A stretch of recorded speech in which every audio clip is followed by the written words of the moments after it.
What is up, everybody? I've been meaning to do this video for a while now, probably since shortly after I got the Giulia, but I've been driving the car for over a year or 2 years, and I have a list of pros and cons for you guys.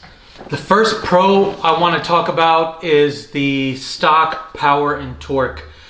The Giulias from the 2017s to the newest come with 280 horsepower stock and 306 pound-feet of torque.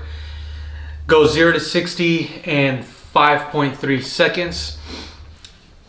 The car stock feels super quick, although it's only 280 horsepower. Around corners, when you accelerate, it just flies.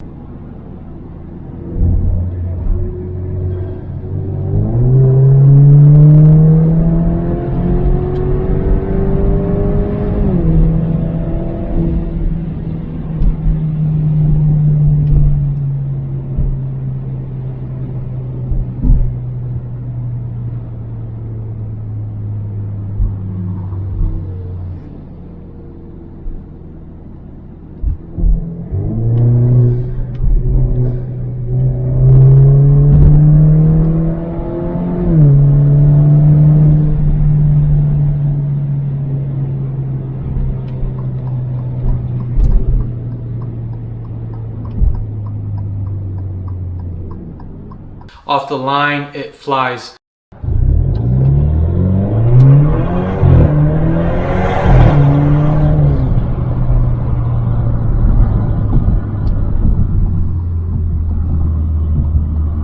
Obviously, there's other cars out there that are more powerful, but the Giulia just feels more powerful. The car also has 3 driving modes called DNA. So dynamic, which is a sports mode, enhances the steering, makes the throttle more sensitive. Then there is natural, which is for like your regular city driving. And then there is efficient, which is for bad weather and just for gas saving. Reduces the power and makes the throttle really slow. So I barely use that one, but you know, if it snows, rains, or I'm low on gas, I'll go on efficient mode. There's also race mode. Race mode comes stock on the quads, but you can have it installed aftermarket. There is a dial selection that has race on it that just looks just like the quads. There's some videos out there of some of the people who have installed this aftermarket part. Race mode turns off traction control, makes the throttle super responsive, and I might do that one day, I'm not sure yet. Next pro is the looks. The Giulia, as you know, looks amazing. It's an eye catcher, it's a head turner. No other car in its class, or really any other car, looks like the Giulia. It's aggressive, sporty lines. The rims that it comes with in the TI Sport trims is amazing. When you own and drive this car, the amount of compliments you get is crazy. Get at gas station, at lights, wherever you go, people ask, what's that car, if they don't know what it is. A lot of people are not familiar with Alfa Romeo and or Giulias. The Giulia definitely looks better than competitors like Audi, Mercedes, BMW, which have kept like generally the same style over the past couple of years.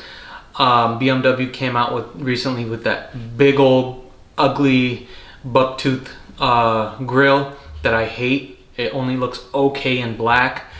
But yeah, if you compare those with the Giulia just throws it out of the park. So another pro is the headlights and the top trims. I don't know if the base model Giulia has the adaptive headlights, but those headlights are super responsive. Even if you turn the wheel just a little bit, the headlights turn with it. When you're going around corners, it's crazy how responsive those headlights are. They just follow where you're turning, and it's super helpful. So I love that about the Giulia.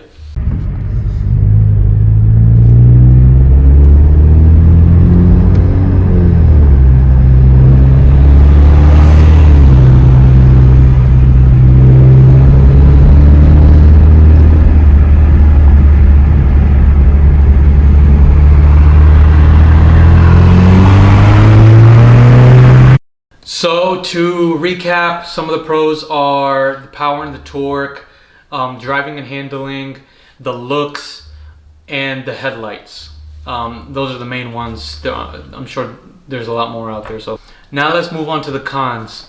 One of the cons is the infotainment system. So between 2017 and 2019, the infotainment, or the screen, is not touch.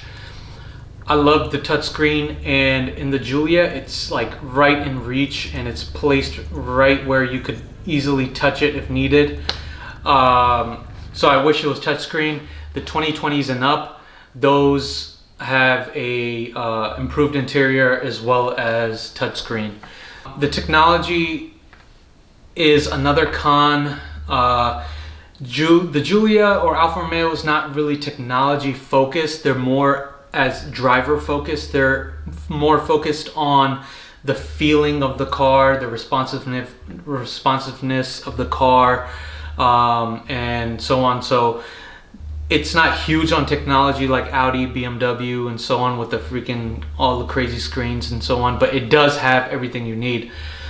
Like all the sensors, all the special type of cruise control, lane keeping assist, blind spot monitoring, and so on. So all the key stuff is there. Another con is the backup camera. The backup camera is horrible. At night you cannot see anything. And also the backup camera shows up really small as well. I wish they had definitely put in a better camera.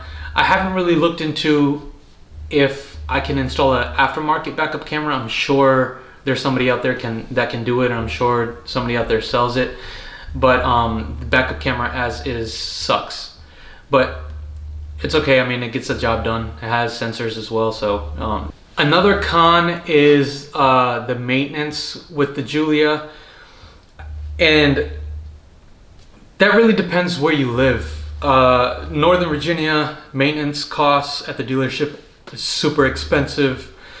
If you go to a third-party shop or independent shop that experience with Alphas, they'll charge half the price or less. So that's what I do.